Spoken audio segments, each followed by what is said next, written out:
Cards to Yards, brought to you by the Adventure Stadium and the Adventure Begins, located on 1488, right next to a big old movie theater. I'm Chaz Graves, and here with me today, Preston Laird and Mark Blair. Hey, thanks, Chaz, for that introduction. As always, this is Cards to Yards. I'm Mark, here with Preston. We are at the Adventure Stadium at the top of Adventure Begins Comics and Games. Preston, this is a crazy time, man. This is like one of the best sports times. Maybe people even people who are into football, like if they're having withdrawals, there's all the big colleges are having all their spring games. But I was about to say, the only thing not going on is football, but we have NHL playoffs, we have NBA playoffs, we have the MLB starting to take shape. 2 weeks ago, I made the joke about we're 11% through. Yeah. But I think, and how do I feel about the Astros? Well, what did I tell you? What did I tell you? I'm going to admit to what I said. We'll get to all those sports and more here in a minute. But it's like the perfect storm right now for sports fans. It's crazy. It doesn't get any better than it is right now. It's great. Yep. It's fantastic. And then later this year, we're getting the World Cup. So 2022 is gonna be a great year. Yeah.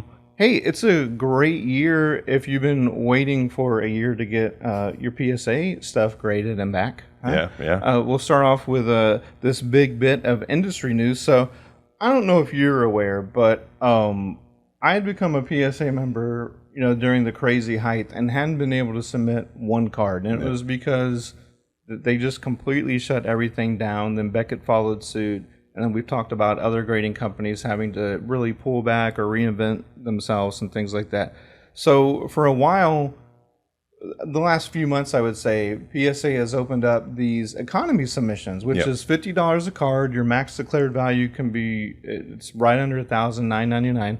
And it was like a lottery format, yeah. It was a queue format. So like every morning I had to wake up on Tuesday and Thursday and like sit in this queue and hope you get the spots. And at first when they opened it up, it was like you get five submissions. And then maybe like a couple months after that, it was like, okay, 20 submissions. Well, this Tuesday, they basically just pulled the rug out from under that. And now if you're a subscribed member, you get unlimited submissions at that $50 level. Yeah. So as we've said before, the days of someone having like a $2 Tom Brady single, getting a PSA 10 and getting 50 times their money, that's done, at least for now. Yeah. Because it's just not going to be worth your time. Nope. Unless you just had bukus of Tom Brady's and bukus of money. You could probably still make a profit if you get PSA 10s. Yeah. But now with all these new graders, people are still trying to fill out the grading side of it, because what was a 10 2 years ago may not be a 10 now, and that's just one of these things that's changing. That's why these other companies have an opportunity to come in, and win people over. Yeah, absolutely. But so that's open up. It is again $50. But I will say this, man, the turnaround time's amazing right now. Yep. I mean, it's like they say 90 to cover themselves, but I've been seeing guys who get them back in like 45, 45 to 60. Yeah, I've heard the same thing. Mine have been there 2 weeks, and I'm on step 5. So we'll see. Like, it's keeping up that pace. It's pretty cool. What do you got submitted? I got some Kobe rookies, some very rare Flair Ultra and Skybox metal inserts from basketball, and this one for the PC, 86 Olajuwon. Oh, heck yeah! Yeah. So what do you think it's gonna get? I'm thinking an 8. That's good. The card is amazing looking. But, it's one of those things where you just you stare at the centering. And I don't know, as many of you out there probably know, but just in case you don't, centering is a big issue because you could have perfect corners, perfect size, no surface. Creases, dents. No one wrote their name on the card. But that centering, and they do have, as you told me about last week, they do have these little devices that, you can center your cards or see what the centering is. Right. But 50-50 will get you a 10. In some sometimes, like if it's off of that, like I think of 55-45, you're still good. Yeah, if everything else is good, then you get a chance. Yeah. And once you start getting into the 60-40, where it's like, or if you can, some of these cards from like the 70s were cut so poorly. Oh, yeah. I mean, we talked about the one where there was a Jackie Robinson miscut so bad it had part of Mickey Mantle on it. Now, in that case, that person was glad that was miscut. Absolutely. But that was like one of those crazy once-in-a-lifetime And along deals. the same lines, before we get off of grading, just an update on HGA. Nothing new to report, really. We're probably about another, I'd say 4 to 6 weeks away from submissions to be open with those guys again. So, anyway. Yeah, but yeah, if you've ever been interested in grading cards, ask questions, do your research, and just see what it's worth. If it's not worth that $50 level, just hold until HGA or someone else is open, because there's going to be a lot of lower level submissions in the future. PSA has kept mum on what they're going to do, because I don't think we're ever going to see a time where it's like $9 for the bulk submissions again. But all right, so on to the yards part of Cards to Yards, which is sports. And like we said, we're just inundated in all this awesomeness. We'll start on the hardcore with NBA playoffs. The Rockets have been out of it, for the last, 3 months? That's fine. Yeah. So first round, I'm like, this is all right. It's heated up. Yes. The second round is heated up, like in every shape, form, and fashion you can imagine. Have you been following the on-the-court / off-the-court drama for the Warriors-Grizzlies? Just a little bit. I mean, I know about the jaw situation and the insinuation that it was intentional, hurting his knee and things of that nature. And when you put it in super slow-mo, it kind of looks like it might have been a little intentional. I mean, what do you think? I think he grabbed and pulled his kneecap. Yeah. But now, so there's been this phrase going around, muttered by Steve Kerr early in the series. He broke the code. Yeah. So that's in reference to, there was a hard foul on Gary Payton Jr., who finally had found a team after all these years, 6 or so years in the league, being like a journeyman. He's made his home with the Warriors. He's blown up during the playoffs. He goes up hard. He goes down really hard. Has a fracture. He's out indefinitely. Yep. And Steve Kerr, after the game, said, "You guys broke the code," because he said it was blatant. And when you watch it, here's the main thing: he got an undercut. Yeah. So that's never good. As an NBA player, you always have to be cognizant of undercutting someone. You got to let them land. Yep. I mean, you got to let them land, and you got to let them land as safely as possible. It wasn't like he was going after all ball. He wasn't, because the ball's like over here and the body's down here. And then this kind of so that phrase sort of took off, and everyone's mad at each other. And of course, who's in the middle of all the rest of stuff? Draymond Green, because he always does that. And then it got crazy where, again, as Preston said, if you slow it down, it looks like one of the Warriors grabs Ja Morant's knee and just pulls it. Yep. And then, of course, Ja Morant's been out the next 2 games. That's right. So I thought this was a done deal, a wash, it's over. Warriors are... they're going to take this thing in 5, win 4-1. I didn't know what I was talking about. I the same thing I said about the Astros 6-man rotation. I got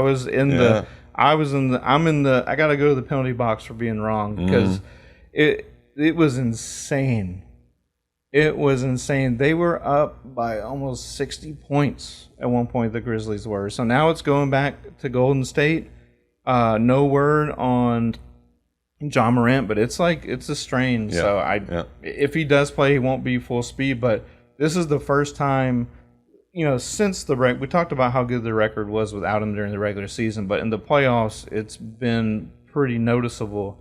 Now, this is the first time where it was it didn't matter.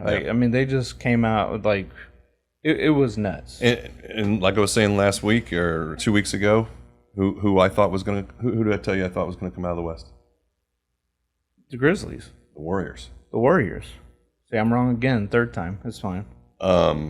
I like the Grizzlies, and I thought they had a good chance. But I told you, I said I think the Warriors are coming together at the right time. They're peaking. They've got all their guys healthy. Yeah. Curry's coming back. They've got the experience in the playoffs, and that's what they're showing right now. Now, does that 60-point loss throw you for a loop, or do you think they just wave it off and they'll win at home? Because they are going back home. You know, it's really hard to say. It's just insanity, really, when you think about it. So, I mean, who knows what's going to happen, but to be honest, I hope the Grizzlies can come back and win the series, but I do have my doubts. So there's going to be drama one way or another, that's for sure. Yep. As of now, all the series are still going on. The other one that we knew was going to be competitive is the 2-3 matchup in the East, and that's Bucks Celtics. Your Celtics, yeah. Now, for the Bucks to win, Giannis has to play out of his mind, like to an unearthly level. Yes. And even when he does that, they've still managed to lose twice. Yeah. The 2 games, out of the 3 games they won, 2 of them he had 40-plus points, and the other he had a triple-double. So they barely won yesterday. So Bucks are up 3-2. Yep. And I looked at his stats for when the Celtics have won, and his stats are still spectacular. But people like Al Horford are having to score 30 points for the Celtics, like out of nowhere, for them to get their 2 wins. So that's going to be interesting. I don't know what's going to happen in that, but that is going to be interesting. But Giannis, I think that's like his 6th playoff game already with 40 points and 10+ rebounds. It is crazy. The Mavs were hanging tough with the Suns, and the 76ers were surviving against the Heat, but both of them took a pretty bad tumble in Game 5. That they did. It was 2 30+ point wins by the 2 1 seeds, being the Heat and Suns. Yep. I really thought the Suns, after Game 4, I was like, well, maybe they're not as dominant as I thought. Then they looked dominant in Game 5. We're just going to have to play this out. I think I could easily see both of those series going 7, but I still think the top teams in the Heat and the Suns are still going to win. Yeah. I wonder if the Heat have ever played the Suns in the finals. I don't think so. That's 2 like Sun-themed or Heat-themed teams. The only 2. So I'm rooting for the Suns. Yeah. Yep. I'm definitely rooting for the Suns as well. And honestly, I'd probably like to see the Bucks, but that's just for the star power. I would love to see the Suns get a championship. So. Yeah, I think they it's time. They deserve one, and no one thought they would like repeat and even go back to the finals. So speaking of completely different sport, but me still being wrong about stuff. Wow! Speaking of rolls, yeah. I was like, oh, Preston, I think the Astros are done because they have to go to a 6-man rotation. That means the pitching's gonna not be great. What was I talking about? I looked at the records the last 10 games. So their game against the Twins was postponed yesterday, but they have won 8 out of 10, and the starting pitchers are awesome. Since they started that 6-man rotation in the last 8 games, they have a 1.0 ERA. That is crazy. As a team. That's crazy. As a team. Not starting pitching. It's a team.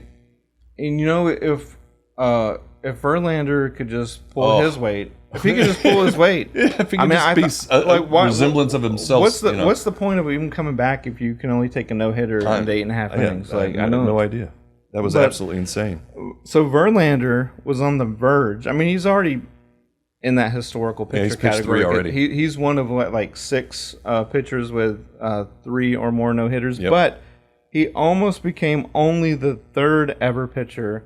And you might have heard of Nolan Ryan, and you may have heard of Sandy Koufax. Yeah. They both have 4 or more no-hitters, of course, Nolan Ryan having 7. Yeah. Verlander was 5 outs away. He was 5 outs away. Yeah. At least they left him in, and there wasn't any of that, Kershaw debacle talk and all that from right. Well, his pitch count was pretty low, so he was just on it. He was on his game that night. And luckily, you always worry, or I always worry, historically with the Astros, it's like a lot of great pitching performances, that's when the bats go quiet. But in this case, they really picked got some up support, yeah. And one guy who's like continuously keeping his bat alive is Pena. Like It's crazy. amazing. He's the hottest rookie on the planet right now. And now Correa's hurt, and you never wish that, but you're going to be able to compare their stats at the end of the season, and we'll see how they stack up. And again, long season, long careers ahead of both of those guys. Right. But I'm just wondering, like, was this law of diminishing returns? Who knows? And is Pena going to keep up this pace? Can he stay healthy? Is he going to hit looking even farther ahead, sophomore slump, all that stuff? I mean, we get it, but this is a really good surprise. And you see Bregman just playing doing what Bregman does. Doing what he does on defense. And some of the other pitchers have been stepping up. And Brantley can still hit lights out. Oh, yeah. And all he does is hit. Yeah.